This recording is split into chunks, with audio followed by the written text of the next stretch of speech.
उद्धार हुआ है भगवान का नाम लेकर। एक बार इंद्र ने अपने गुरु का अपमान कर दिया है, जिससे वृत्तासुर श्री विश्वरूप को उन्होंने अपना गुरु बनाया। वो मारे गए। गुरु जी की हत्या इंद्र ने कर दी विश्वरूप की। और त्वष्टा मुनि ने यज्ञ करके वृत्तासुर को प्रकट किया। वृत्तासुर ने इंद्र को मारना चाहा, पर इंद्र के हाथों ही मुक्ति हुई है।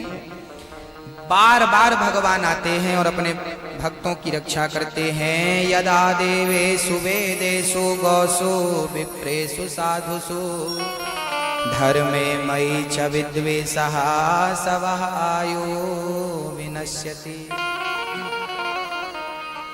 भगवान कब कब आते हैं? जब जब धर्म की हानि होती है तब तब आते हैं।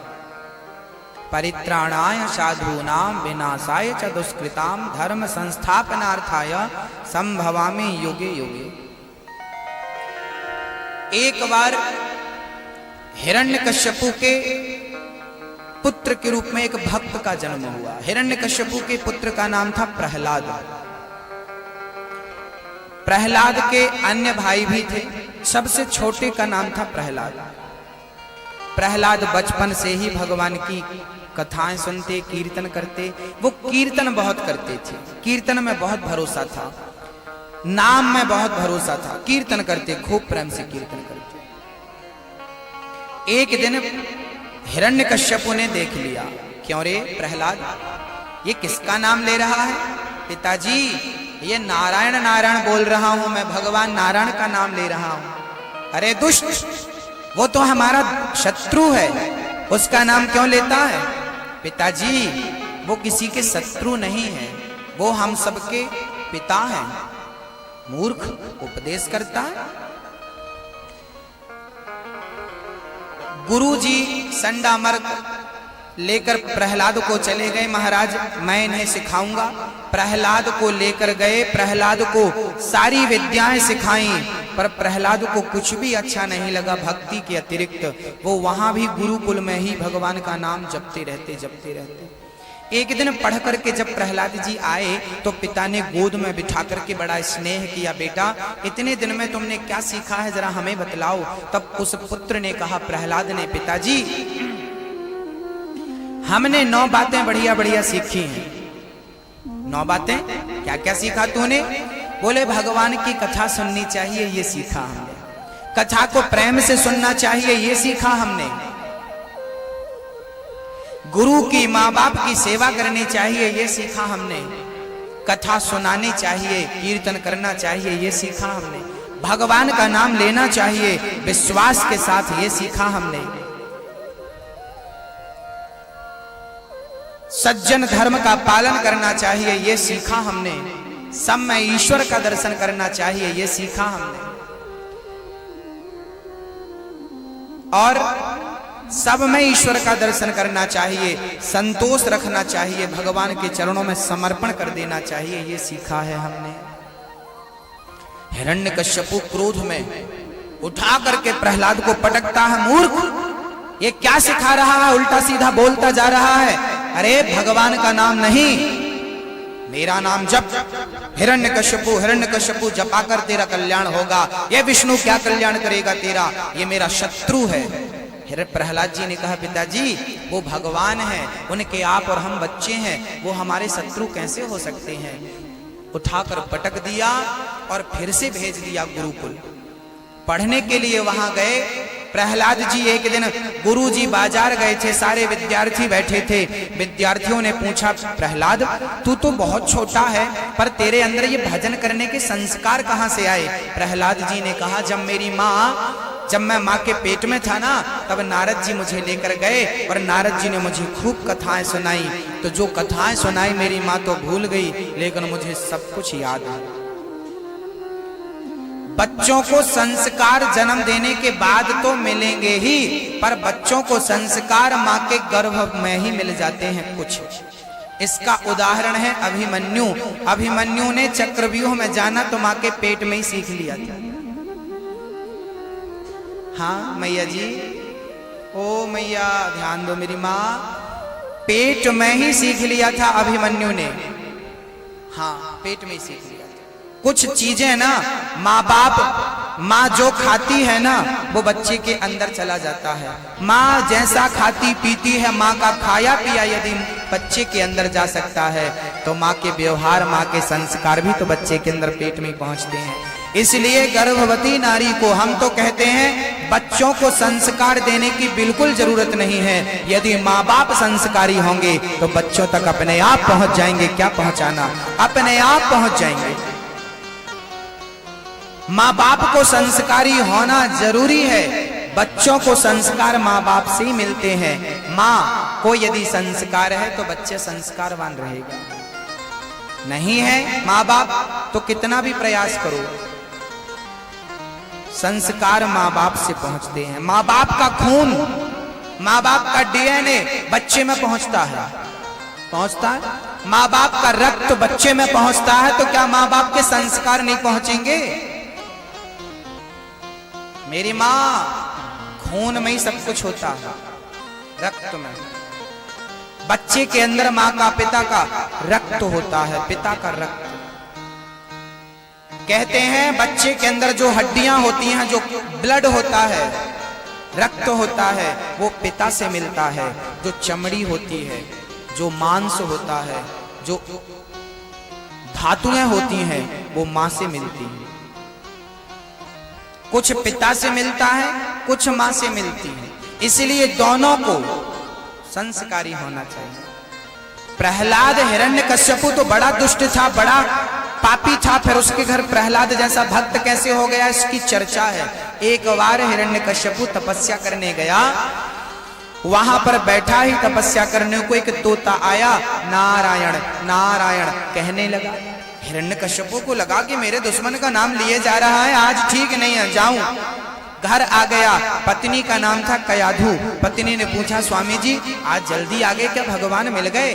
तब बोले, ना ना, वहां एक पक्षी आकर नारायण नारायण कहने लगा, मुझे ठीक नहीं लगा, मैं आ गया। आज पहली बार कयाधु ने अपने पति के मुख से नारायण का नाम सुना, मौका मिल गया पत्नी को। स्वामी जी क्या कहा तोते ने? नारायण नारायण, पानी लो। क्या कहा तोते ने? मैं भूल गई। नारायण नारायण। फिर दूध का गिलास लेके, स्वामी जी क्या कहा तोते ने? नारायण नारायण। लो भोजन कर लो। क्या कहा तोते ने? आज मैं भूल गई। नारायण नारायण। उस दिन हिरण्यकश्यपु ने दिन भर नारायण का नाम जपा, पत्नी ने जपाया, और उसी रात नारायण का चिंतन करते हुए कयाधु गर्भवती हो गई। नारायण का स्मरण चिंतन करते करते गर्भाधान हुआ तो नारायण का भक्त प्रकट हो गया। यह है गर्भाधान की पहले संस्कार की विधि। हमारे सनातन धर्म में 16 संस्कार होते हैं। पहला संस्कार होता है गर्भाधान संस्कार।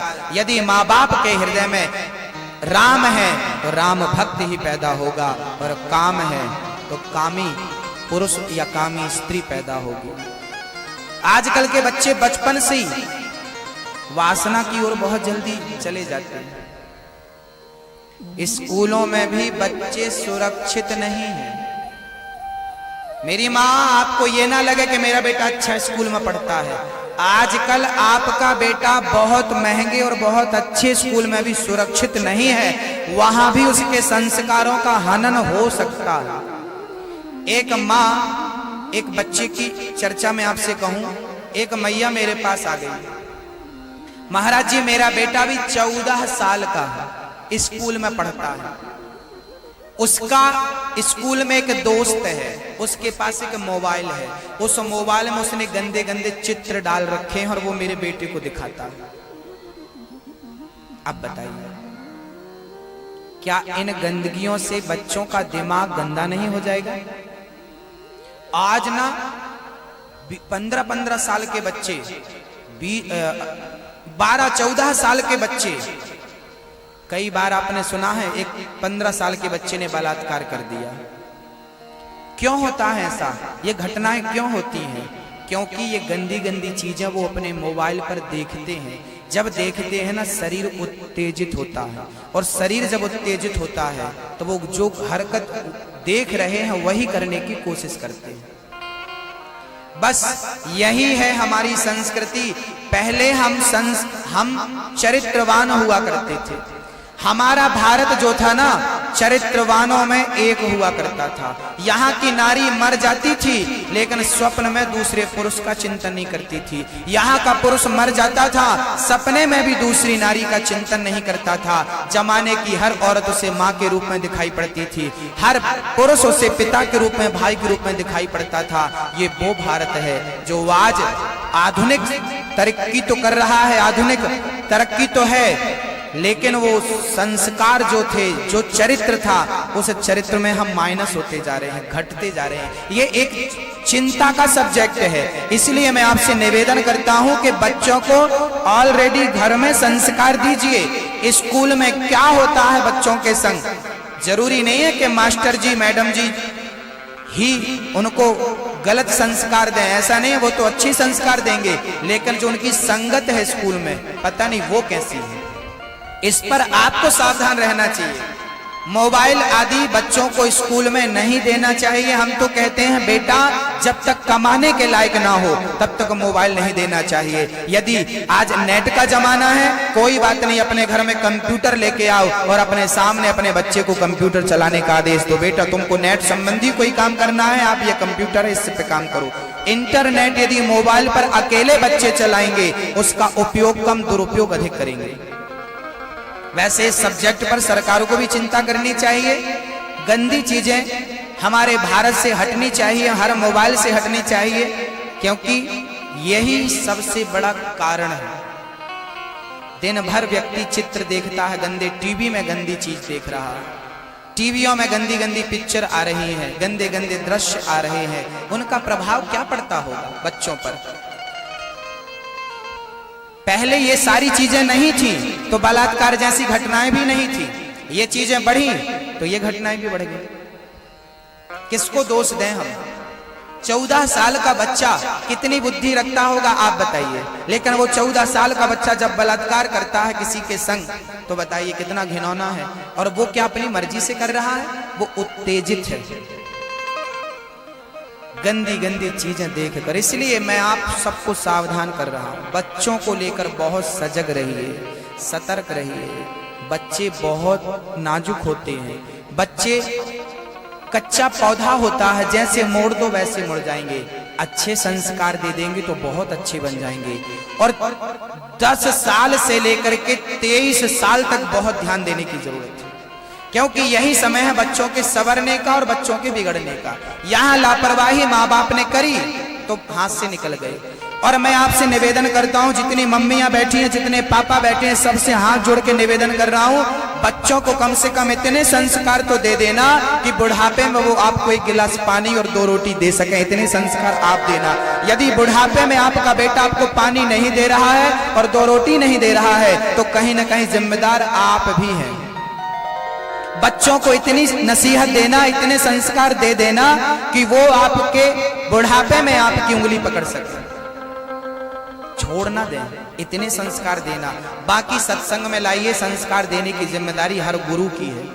गुरुओं की जिम्मेदारी है कि वो संस्कार दें, लेकिन जब आप सुनने आएंगे तब तो संस्कार मिलेंगे। बच्चे आते नहीं सुनने के लिए, बच्चों को तो मजाक लगता है, अरे मम्मी पागल हो गई कथा में जा रही है, पापा पागल हो गए कथा में। हम तो आज के जवान बच्चे हैं, नौजवान बच्चे हैं, आधुनिक युग है, 21वीं सदी है, यहाँ क्या कथा वथा होती कुछ नहीं। वो ना विश्वास नहीं रखते, कोई बात नहीं, वो उनके संस्कार है। पर जैसा आज के बच्चे सोचते हैं वैसा नहीं है। हाँ, सत्संग से जुड़ना चाहिए, जीवन संवारना चाहिए और सतर्क रहना चाहिए। प्रहलाद कह रहे हैं मेरे पिता बड़े दुष्ट हैं, लेकिन खुद कीर्तन कर रहे हैं, मेरी सास भजन नहीं करने देती, मेरा पति भजन नहीं। कई हमारी माताएं कहा करती हैं, गुरुजी हमारी सास ना पूजा नहीं करने देती, माला नहीं जपने देती, हमारा पति भी बड़ा दुष्ट है।